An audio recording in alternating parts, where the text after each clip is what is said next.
1492 representa una de las fechas más trágicas de la historia del pueblo judío. Los reyes católicos, que por entonces celebraban la toma de Granada y con ella el final de la Reconquista, les expulsaban de España.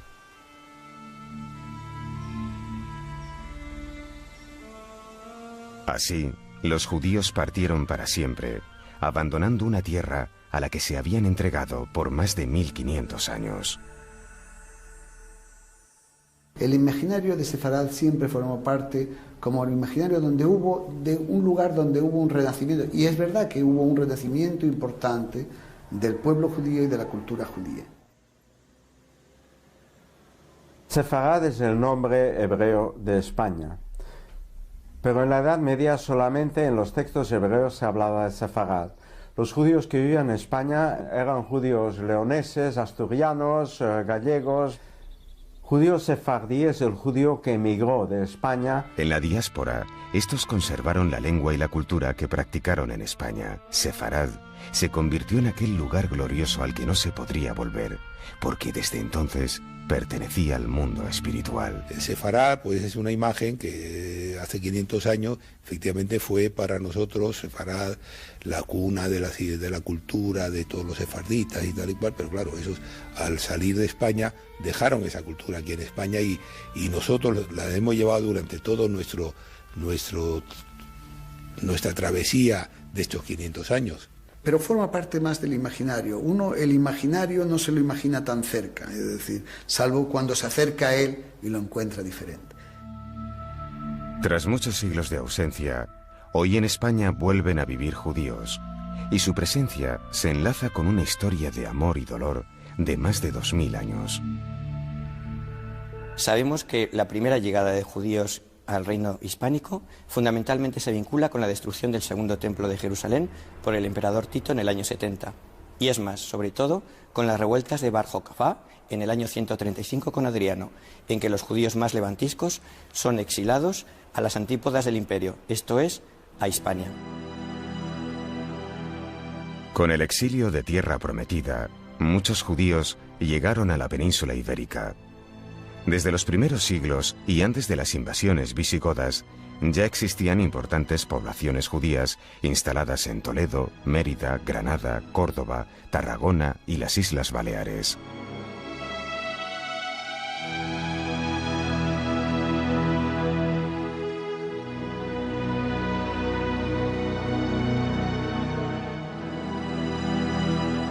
En el año 711, cuando las huestes islámicas invaden la península, se inaugura una nueva etapa en el territorio hispánico. Los árabes toleraban a los judíos como gentes de la Biblia, y estos se convirtieron en eficaces auxiliares para el comercio y la administración. En la Edad Media los judíos nunca fueron la casta dominante, es decir, en los reinos musulmanes la casta dominante eran los musulmanes, en los reinos cristianos los dominantes eran los cristianos, en cambio los judíos nunca fueron la casta dominante. Los judíos son transculturales, por lo cual ponen en relación esos dos mundos enfrentados, Al-Ándalus y los reinos cristianos de resistencia. Las conquistas de los reinos cristianos del norte hace que los reinos de Taifa se derrumben. La invasión árabe de los almorávides, venidos del norte de África, mucho más intransigentes en materia religiosa, hace que muchos judíos huyan de sus ciudades hacia los reinos cristianos. En la Edad Media hispánica se produce un fenómeno singular en todo el occidente, como es el fenómeno de la reconquista y la repoblación. Se necesitan personas y se necesitan repobladores, por lo cual los reinos y los reyes intentan atraer el mayor número posible de pobladores, puesto que existen grandes tierras y grandes extensiones de tierras y mucha riqueza potencial, pero se necesita un capital humano. Capital humano que además exceda ese ámbito agropecuario que hasta entonces habían llevado a cabo los cristianos. Los judíos le aportan su sabiduría y sus artes en las tareas del Estado, puesto que prácticamente hasta el siglo XV no va a haber personas cristianas preparadas para ello. Del siglo X al XII, gracias a sus conocimientos del árabe y sus nociones en las ciencias, los judíos resultan imprescindibles para la organización y la administración de los flamantes reinos cristianos. este importante rol en la sociedad del medievo les permitirá alcanzar un desarrollo humanístico y científico que será recordado por todos los tiempos como la etapa más gloriosa del judaísmo en Europa. Es imposible concebir la poesía hebrea sin Yehuda Halevi. Es imposible concebir la teología judía sin Maimónides. Maimónides y Nachmanides discutían aquí en España sobre cómo debía ser el renacido Estado judío, cuál deberían ser sus leyes, cuál deberían ser sus autoridades. Los judíos son la única minoría admitida en territorio cristiano. El judío es el testimonio de la verdad evangélica. Es el testimonio y como tal debe ser preservado este testimonio, como tal hay que garantizar la pervivencia de los judíos y del judaísmo. Los judíos pueden estar equivocados, pueden haberse equivocado, pueden no haber visto la verdad, pero ellos son el testimonio de que lo que mantenemos nosotros los cristianos es cierto.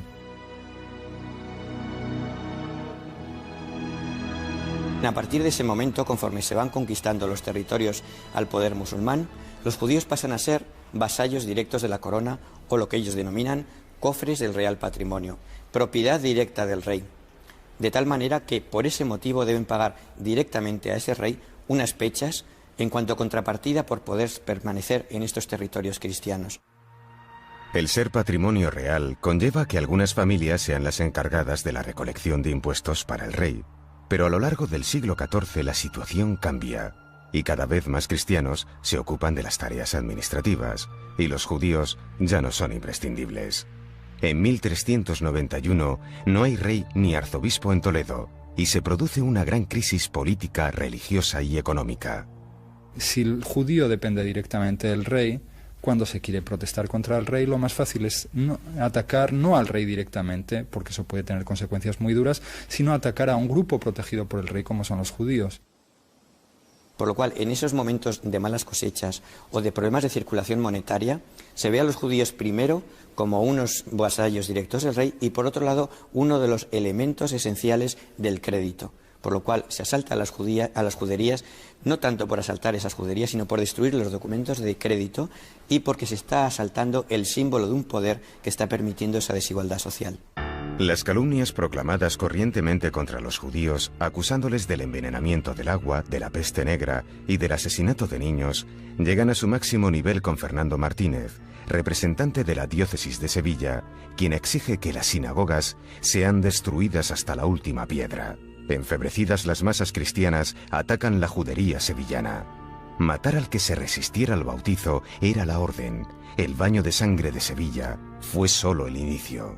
Desde Écija se va expandiendo por toda Andalucía este reguero de pólvora que va a conducir a la muerte y a la desaparición por vez primera de numerosas juderías. Es la primera vez que se observa que los judíos mueren a millares y que además su muerte, superior a los 10.000, es impune. Para salvar su vida, muchos judíos corren a convertirse al cristianismo. Esto generó un imprevisible problema que terminaría dando origen a la creación de la Inquisición en 1480. Desde las matanzas y asaltos a juderías de 1391, había judíos que se habían convertido de una forma forzada y había familias judías que oficialmente eran cristianas y que seguían practicando el judaísmo a escondidas. Entonces, esa existencia de conversos que para la mentalidad de la época son herejes, es decir, gente que se ha convertido al cristianismo pero que sigue practicando su antigua religión, en esa época es una herejía. Entonces, los reyes católicos lo perciben como un problema y como un problema no solo social y religioso, sino político. Un siglo después de las masacres de 1391, los reyes católicos deciden separar tajantemente a los nuevos cristianos de la influencia judía. En 1492 no solo se conquista Granada y se culmina el proyecto de reconquista que se había iniciado en torno al siglo VIII, sino que se está configurando un nuevo Estado, el llamado Estado moderno.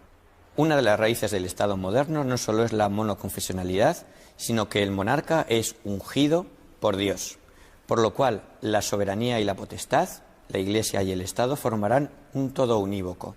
En ese Estado confesional no caben ya las minorías de otra índole. Judíos y musulmanes estaban abocados o a desaparecer o a la conversión. No había otra alternativa posible. El 31 de marzo de 1492 se decreta que todos los judíos que no se sometan a la fe cristiana tienen 3 meses para salir de territorio hispánico. Shalom aleichem, malache hashalom, malache elyon, mi melech. Quizás la intención hubiera sido más por parte de los reyes, y eso se ve por algunos casos concretos, de que los judíos se quedaran renunciando a su religión y a su identidad, evidentemente, como ocurre en determinados casos, porque no todos se van a ir.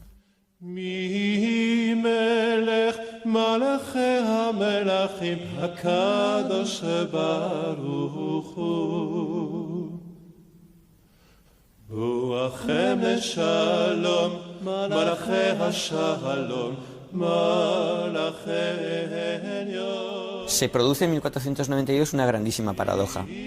Los judíos que habían contribuido con su esfuerzo a consolidar una estructura estatal que antes no existía, fueron quizá las primeras víctimas propiciatorias de un Estado que, una vez consolidado, no consentía que con unas fronteras completamente delimitadas y un monarca cristiano se pudiera permitir la tolerancia de unas creencias distintas a las suyas. Una leyenda cuenta que al partir los rabinos españoles realizaron un jerem, es decir, una prohibición rabínica por la que ningún judío podía volver a pisar Sefarad. El mismo año que las naves de Colón abrían ruta iniciando la expansión española hacia Occidente, los judíos sefardíes llevarían hacia Oriente su herencia hispánica en su viaje incierto.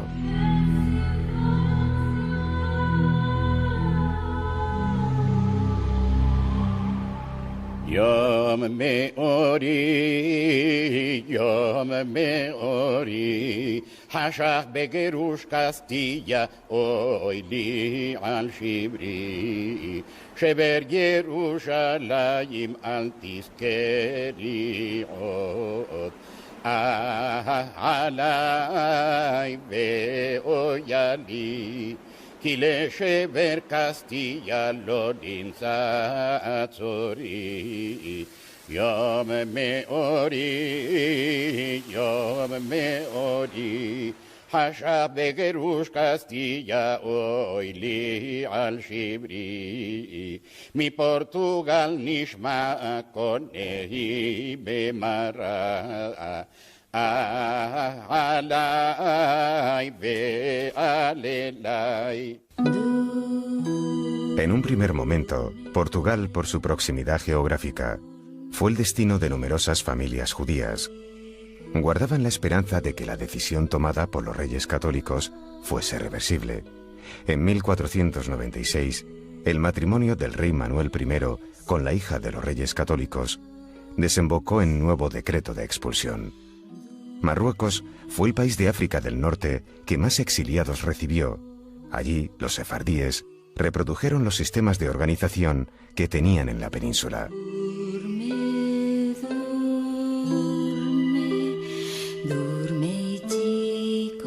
Los sefardíes de Egipto se integraron en las comunidades del delta del Nilo y una parte de ellos recaló en Jerusalén. Las autoridades del Imperio Otomano confiaron en los sefardíes como minoría leal y constructiva. Los sultanes les requirieron como médicos personales, ministros de finanzas y diplomáticos. Gozaron de libertades y fueron animados a desarrollar sus conocimientos. En Italia se establecieron en las zonas que no estaban bajo dominio español. Ya en el siglo XVI había en Roma una sinagoga de los catalanes y otra de los castellano-aragoneses.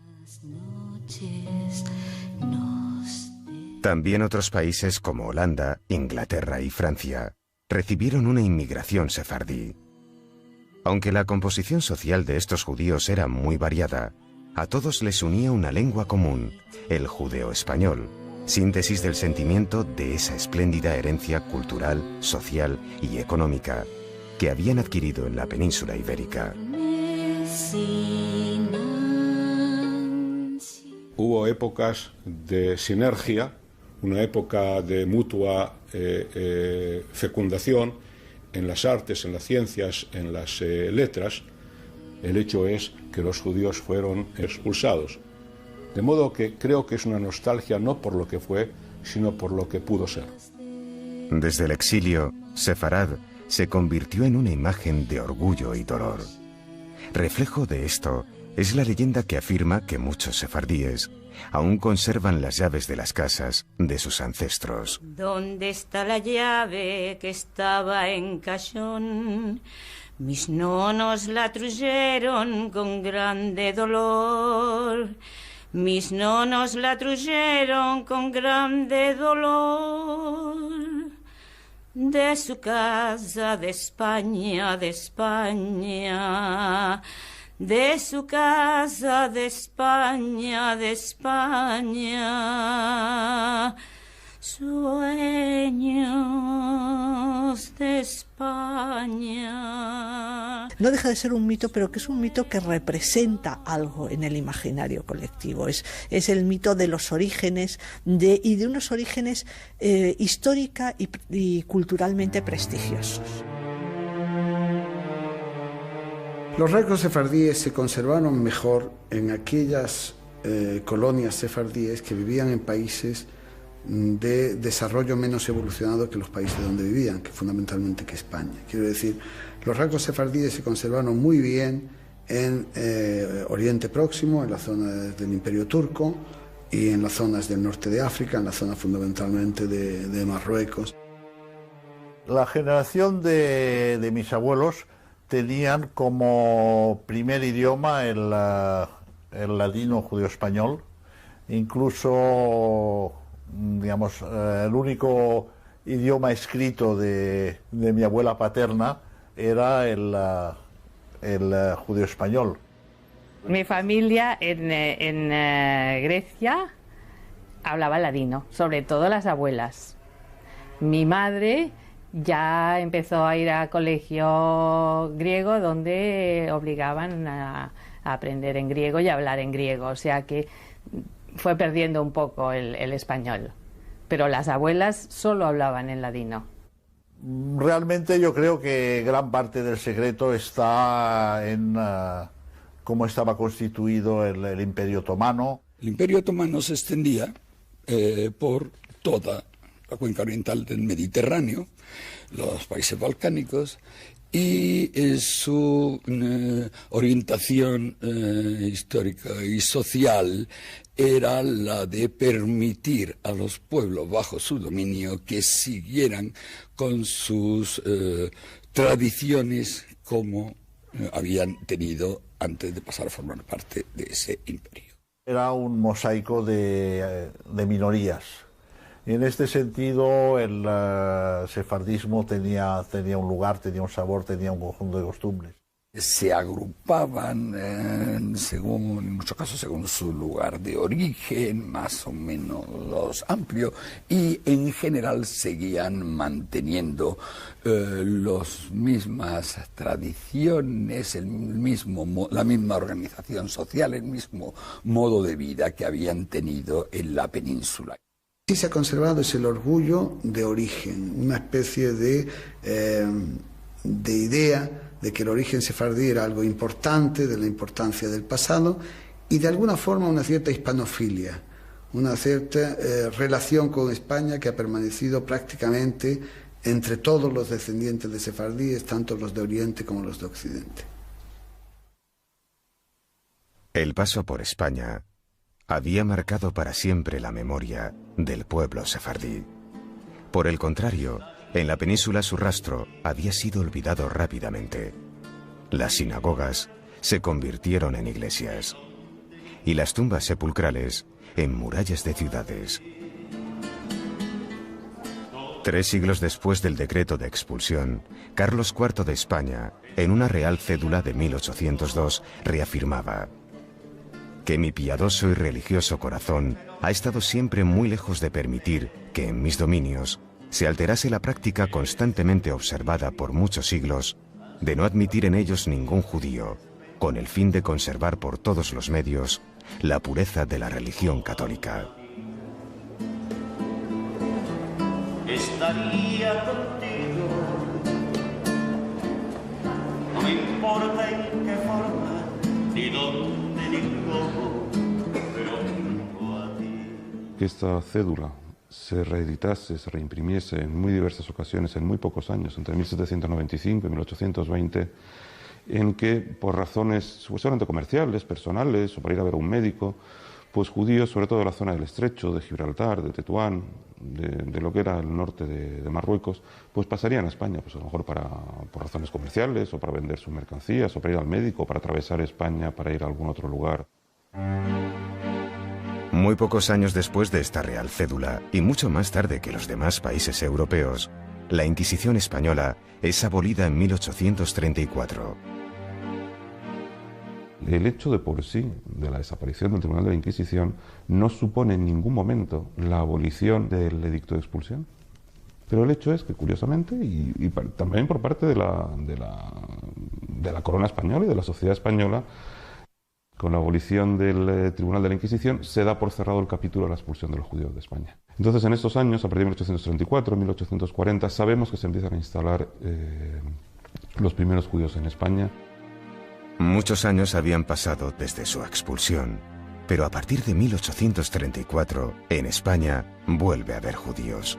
Son casos aislados, y en 1869 la firma de la Constitución termina por regular la permisión de la vuelta a España. Pues en aquella época podía haber viviendo en España alrededor de, digamos, entre 500 y 1000 judíos, posiblemente. Entre 1834 y 1939, pues convivieron minorías pequeñas,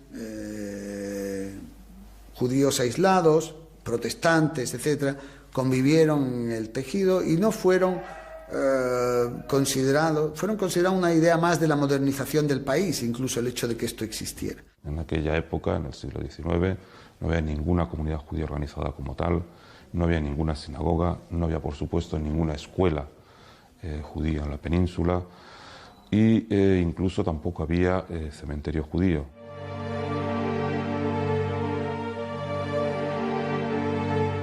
A finales del siglo XIX, el senador Ángel Pulido, en un viaje por la cuenca del Mediterráneo, descubre a unos descendientes de expulsados sefardíes que conservan el español como lengua. A pesar de los siglos, estos judíos aún viven en una España imaginaria, una sefarad que llevan en el corazón y la memoria.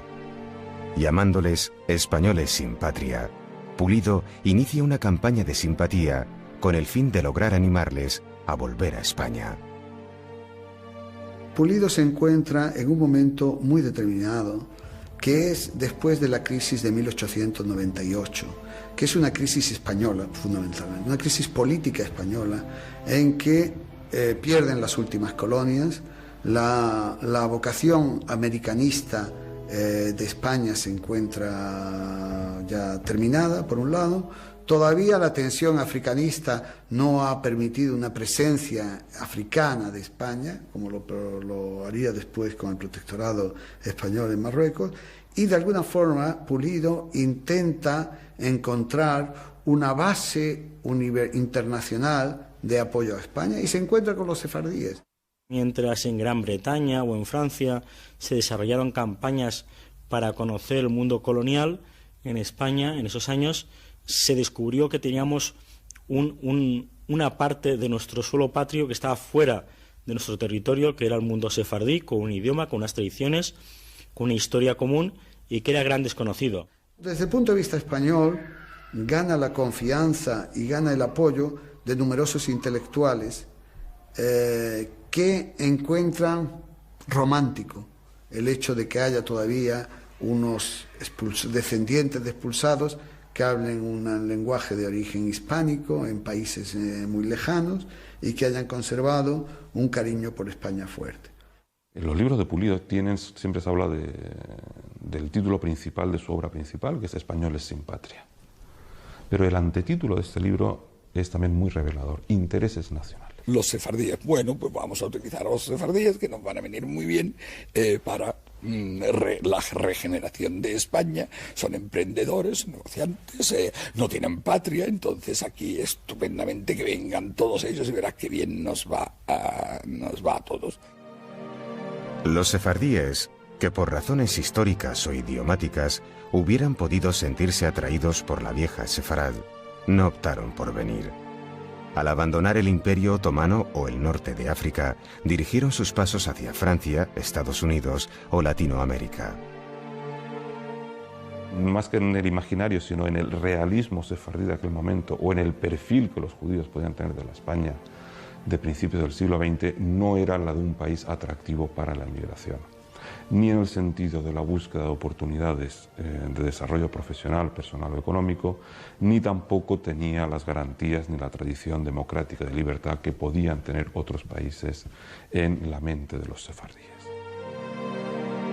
Es que cuando uno decide levantar su casa en el lugar donde vive, donde ha vivido uno, su padre, su abuelo, su tatarabuelo desde tiempo inmemorial, y marcharse a otro sitio, no lo decide por razones de que allá están sus orígenes o de que hace 500 años sus antepasados fueron expulsados. Realmente lo hace buscando un lugar mejor en el que vivir para uno y para su familia.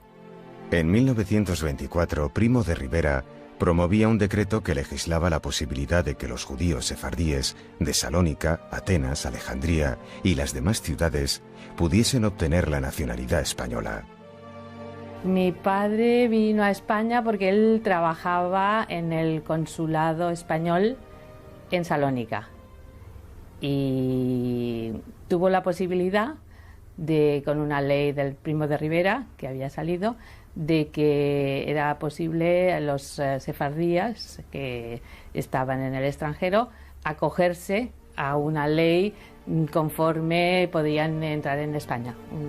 Bueno, tenía la posibilidad de entrar. Y entonces mi padre, para librarse del servicio militar en Grecia, se vino a España. No fue el caso de mi familia, ni yo diría casi de ningún judío de Bulgaria. La sombra tal vez que es que el gobierno de entonces no hizo una propaganda, no hizo una publicidad excesiva y por lo tanto no pudieron adscribirse muchos judíos. O sea, ni nadie nos dijo que se podía acceder a la nacionalidad española por el origen sefardí. No, de la gente que yo conozco, no creo que muchas se enteraran del decreto de Primo de Rivera. Mi padre se enteró muy bien porque estaba en el consulado. La Primera Guerra Mundial hizo de España un país de refugio de algunos judíos alemanes, austrohúngaros, turcos y franceses. Estos, sumados a las pequeñas migraciones anteriores, conformaron la primera comunidad judía en España desde 1492. Diversos factores coinciden entre el año 14 y el año 20 que llevan a la cristalización, a la creación, a la fundación de las primeras comunidades judías de la España contemporánea en la península. Y estas serán las de Sevilla, Madrid y Barcelona.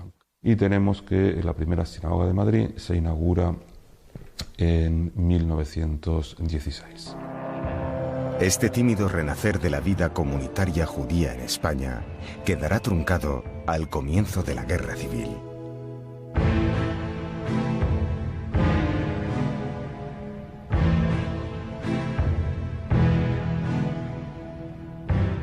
En Madrid, al inicio de la Guerra Civil, en 1936, podrían haber unas 450 familias censadas en la comunidad que marchan al extranjero gran parte, permaneciendo unos pocos. Se vuelve incluso, y está en los escritos de la época, en los escritores falangistas y nacionalistas, se vuelve a la España de 1492, a los reyes católicos, a lo que ellos representaban, a la España nacional, católica, apostólica y romana, y al catolicismo como esencia de la nacionalidad. La guerra civil supone la parálisis de la vida judía en España.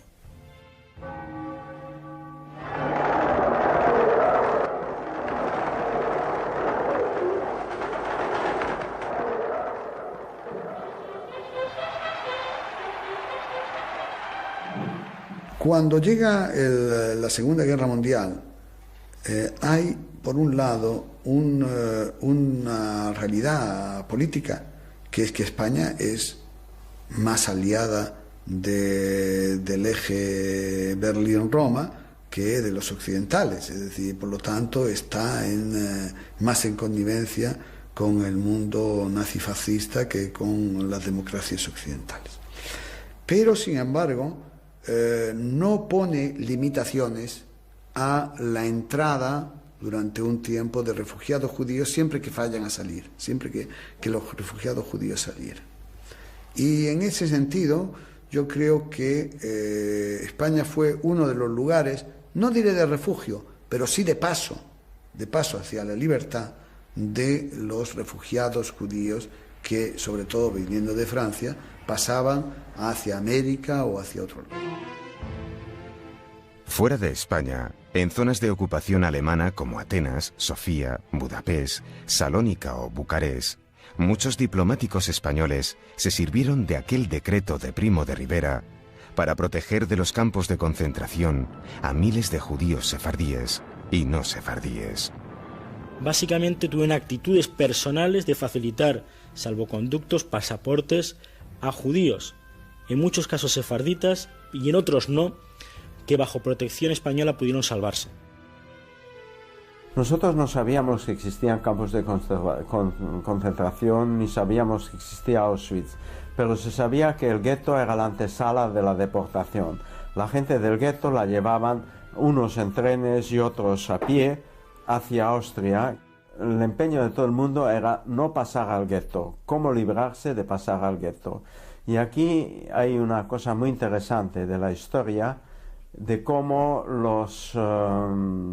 las embajadas supuestamente neutrales o realmente neutrales empezaron a ayudar a los judíos. Eran la embajada de Suecia, la de Suiza, la de España, la de Portugal, la del Vaticano y la Cruz Roja.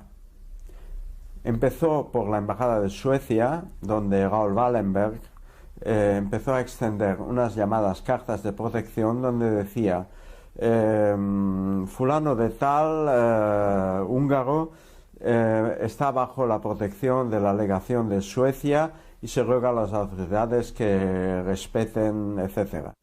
Y en la embajada de España legación de España, no había a la sazón embajador, solamente un encargado de negocios.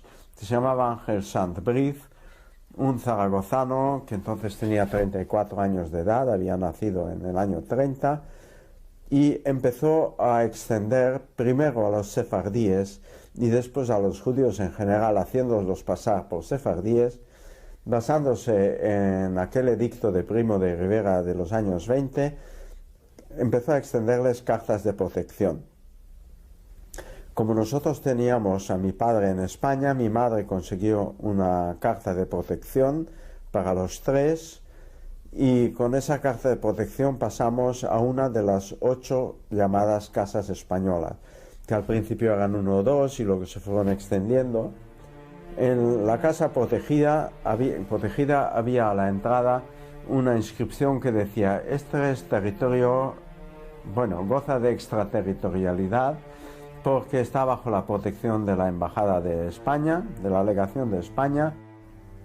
En total eran 5.200 los judíos salvados por la Legación de España. Franco no fue el campeón de los judíos y por supuesto que España pudo hacer más. Sin embargo, comparativamente con otros países democráticos como podría ser Gran Bretaña, Estados Unidos o incluso la propia Suiza, la actitud de España fue humanitaria y que salvó muchas vidas. Pero reitero que más que una actitud de Franco, del gobierno de Franco, yo creo que fue una actitud personal, loable y reconocida por parte de los diplomáticos españoles.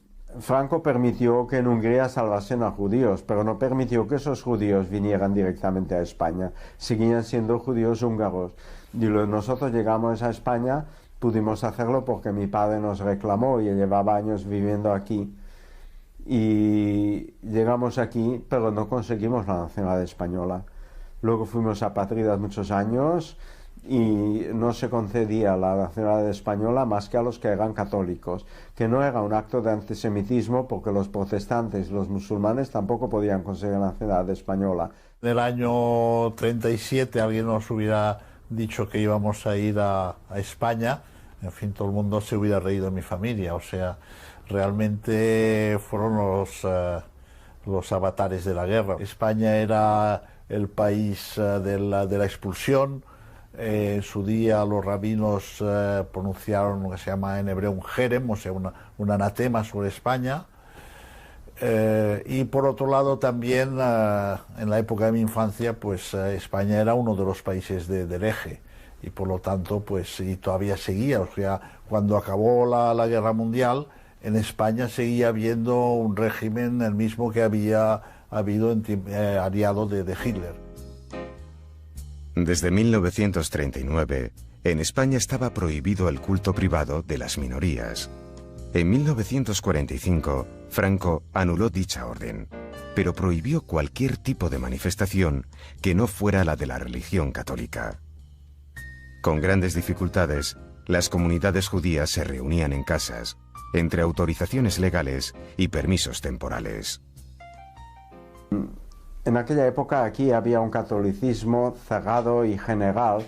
Todo el mundo iba a la misa los domingos. Mi padre, para no ir a misa los domingos, decía que él era ortodoxo. A partir de entonces pensaron pues, que era de otra secta cristiana y lo dejaron estar en paz. En los colegios españoles la enseñanza de la religión católica era obligatoria y el único sitio donde los chicos no estaban obligados a asistir a las clases de religión católica era el Liceo Francés. De donde yo venía, que era Tetuán, era como las antiguas ciudades de las tres culturas que dicen ahora, una ciudad donde había un componente cristiano, un componente musulmán y un componente judío, y donde las tres sociedades tenían sus microsociedades que coexistían y convivían. ¿Y qué me encontré? Pues una sociedad que no entendía para nada lo que era un judío, que no entendía lo que era un judío y que no podía comprender lo que era un judío. Yo llegué aquí y la gente no sabía lo que era ser judío. Te estoy hablando de universitarios, compañeros míos de la universidad, que cuando mi nombre, Benbunán, no es un nombre castellano ni andaluz, Benbunán. ¿Qué nombre más raro? ¿Qué eres? Soy judío. Ellos tenían todavía la imagen del pueblo de Icida, el oscurantista, y claro, cuando ves que soy una persona igual que los demás, pues se quedaban con la boca abierta, de verdad. Yo no me hubiera imaginado nunca que en Sefarad pudiera haber tanto desconocimiento sobre lo judío como lo que me pude yo encontrar en el año 59. Pero yo creo que no era producto, era un producto político. Las autoridades cerraban los ojos sobre lo que pudiera ser la comunidad judía. Bueno, pues así todo, pues bueno, alquilaban un local, un teatro para celebrar ahí las fiestas, sobre todo las de Año Nuevo y de Kippur. En Barcelona pues había pocos judíos, habría algunos miles, 3.000, quizá 4.000. Bueno, cuando nosotros llegamos aquí, la comunidad israelita de Madrid no existía. Había pues unos cuantos judíos que se reunían. Hasta el año 54 no se construyó la sinagoga que todavía existe, que era la primera sinagoga construida en España después de la expulsión por los Reyes Católicos. En 1956, la independencia de Marruecos hace emigrar a muchos judíos del antiguo protectorado español, y España es uno de los puntos de llegada. Decidimos venir por circunstancias de esta falta de convivencia con los árabes que se derivaron como consecuencia de la independencia de Marruecos y de la independencia del Estado de Israel, de la creación del Estado de Israel. Trajo consigo esa situación de incompatibilidad, y eso es lo que nos alejó de Marruecos. Porque muchos judíos de Marruecos todavía guardan nostalgia de Marruecos, porque allí vivieron bien. Los judíos del norte de Marruecos, que era el antiguo Marruecos español, se vinieron a España, así como los judíos del Marruecos francés iban preferentemente a Francia. La España de aquella época no ofrecía ni libertad religiosa ni oportunidades económicas. Aunque fueron pocos los judíos que decidieron venir, Madrid, Barcelona, Málaga y otras ciudades comienzan a ver crecer lentamente sus comunidades.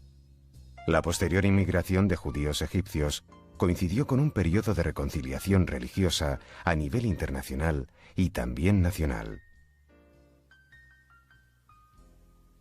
Existe el Concilio Vaticano II y por lo tanto existe una cierta apertura por parte del mundo católico hacia el mundo judío, y en el hecho concreto en España, producto de ese Concilio Vaticano II, está en 1967 la generación de la libertad religiosa, la Ley de Libertad Religiosa, donde pasamos de un Estado confesional católico que permitía con cierta permisibilidad a los judíos.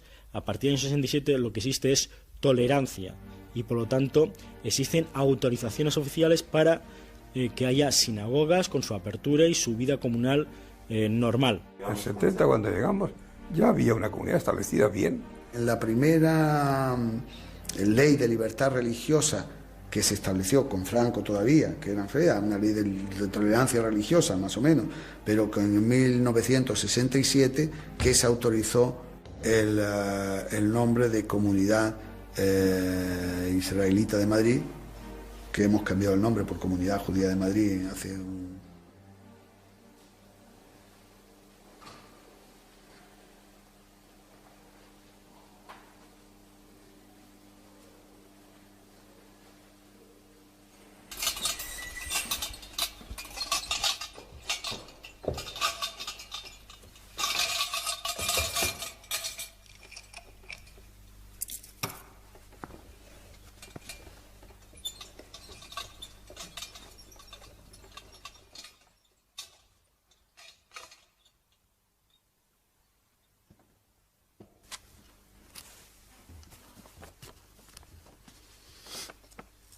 וידבר אדוני אל משה לאמור, כי תישא את ראש בני ישראל לפקודיהם, ונתנו איש כופר נפשו ממחצית השקל לתת את תרומת אדוני לכפר על נפשותיכם, זה ייתנו כל העובר על הפקודים. España, después de la caída de la tiranía y la adopción de la Constitución, no es la España de hace 100 o 150 o 70 o 60 años. España se reincorporó a su vocación, que es la vocación europea, se reincorporó a su historia, que es una historia, por lo menos en épocas, de pluralismo. Y desde ese punto de vista estamos ante una realidad absolutamente diferente. El hecho es que hay judíos que encuentran y buscan nuevamente a España como su hogar, judíos, por ejemplo, de América Latina que están llegando a España, y en los últimos años también judíos de distintas dispersiones sefaradíes, si podemos llamarlo así. A partir de la década de los 70, la comunidad judía española comenzó a recibir una migración de judíos latinoamericanos. Si en los 70 y 80 es por causas políticas, en los 90 es debido a las crisis económicas. Madrid hoy es un lugar de atracción de judíos de habla hispana. Creo que el recinto hebreo del cementerio civil es un fiel reflejo de ese mundo múltiple, variado, de los orígenes de la actual población judía española. Guarda el trozo de la explicación de cómo se conforma una nueva minoría judía en el Madrid del siglo XX.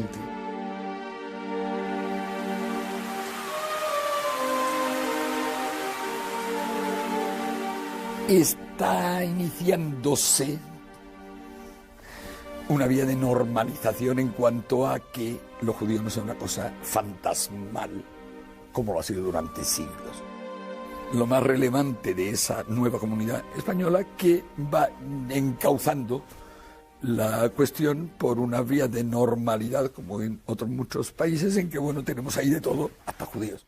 Yo creo que los que vinieron por razones de tipo práctico, no por razones tanto de tipo ideológico, de volver a la tierra de sus orígenes, de sus antepasados, etc. Los sefarditas viven en muchos países y en España tal vez de los países donde vivan menos.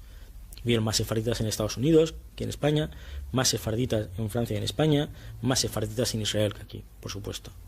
En el momento de la toma de la decisión no es la toma de la decisión de retornar a España, sino la toma de la decisión de venir a España. De algún modo, el establecerse o restablecerse en España ha sido un hecho un poco notable, pero yo creo que no determinante, porque las consideraciones que llevaban a cualquier judío inmigrante a establecerse en España eran de otro tipo. Lo que pasa es que una vez ya aquí no dejaba de notar y sentir dónde estaba.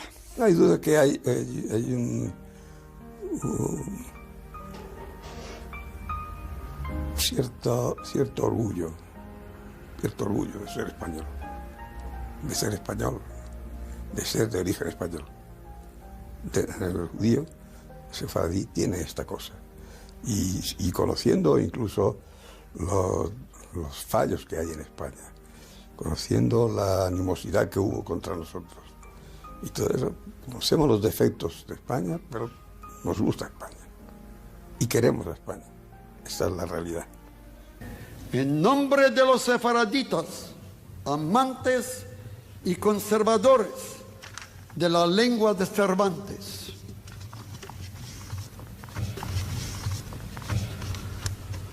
a ti, España bien querida, nosotros, madre, te llamamos, y mientras toda nuestra vida tu dulce lengua no dejamos. Aunque tú nos desterraste como madrastra de tu seno, no estancamos de amarte como Santísimo Sereno. Para todos.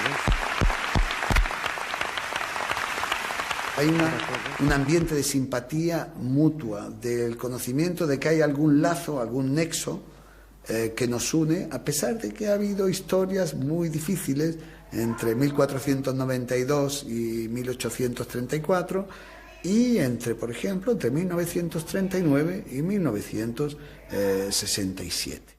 Es posible que muchos de ellos, si son de origen sefardí, para ellos España ha sido un país distinto, un país especial, porque era el país del cual fueron expulsados sus antepasados. Entonces, quizás sí tengan algunos una cierta sensación de que han vuelto, aunque no hayan vuelto porque se trataba de España, sino que han venido por otras razones. Entonces, creo que han venido. Una vez que han venido, se han encontrado con que habían vuelto. Quizá esa es la forma como lo expresaría, pero en todo caso depende mucho de la percepción personal de cada uno, yo creo. Es difícil definirlo, pero yo creo que hay las dos cosas. Al venir hemos vuelto. Yo creo que los dos valen. Vinimos a España, pero volvimos a España.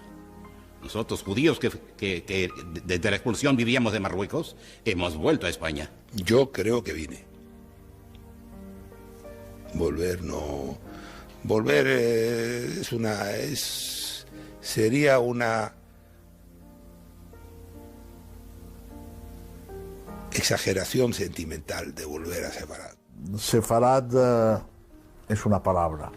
O sea, yo no creo que después de 500 años pueda haber un recuerdo. Queda el idioma, pueden quedar pues las canciones, las romanzas, lo que sea, pero así como recuerdo patente en hechos, en paisajes, en cosas de este estilo, no. Ahora bien, una vez que una familia judía se instala en España, en ese momento descubre o redescubre que su presencia hoy aquí entronca la historia contemporánea de los judíos en la España de hoy, entronca con una historia importantísima que dura 1500 años, que es la historia de los judíos en España hasta la expulsión. Y en ese momento, aunque viniste y no retornaste, sí te reencuentras con una historia que consideras propia. Uno camina por las calles de los Cal, por las calles de las juderías, no hay vestigios palpables de lo que fue esa gran comunidad aquí en España, y sin embargo quien viene con la sensibilidad y la predisposición siente esa ausencia omnipresente. Una vez estuvimos en Toledo y el alcalde de la ciudad nos recibió, sí, muy bien, en la municipalidad. Sí, vosotros sí venís aquí, pero nos hablaba como turistas. Y entonces Benito Garzón le dice, oiga usted, nosotros no somos turistas, nosotros venimos a lo nuestro, esto es nuestro. Así le contestó. Airadamente le dice, no, nosotros venimos aquí, esta es nuestra tierra. No basta decir que yo soy turista. No somos turistas. Los sefardíes, no sé si volvimos o vinimos, pero nos encontramos como en casa. Eso es lo que es importante. Quiero decir, no tengo claro de si volvimos o vinimos. Y supongo que cada uno vino o volvió. Pero lo que tengo claro es que nos une al resto de los españoles el carácter. Nos une el lenguaje. Nos une la forma de ser, la forma de actuar, las reacciones, el sentimiento. Y eso hace que nos sintamos como en casa. Sefarad no es ya una nostalgia, sino un hogar en el que no debe decirse que los judíos se sienten como en su propia casa, porque los hispano-judíos están en su propia casa, en la casa de todos los españoles, con independencia de cuál sea su credo o religión. En la Sefarad de hoy es posible continuar la creación filosófica, literaria, científica y cultural que ha hecho dignos de recuerdo a tantos judíos españoles de la Edad Media.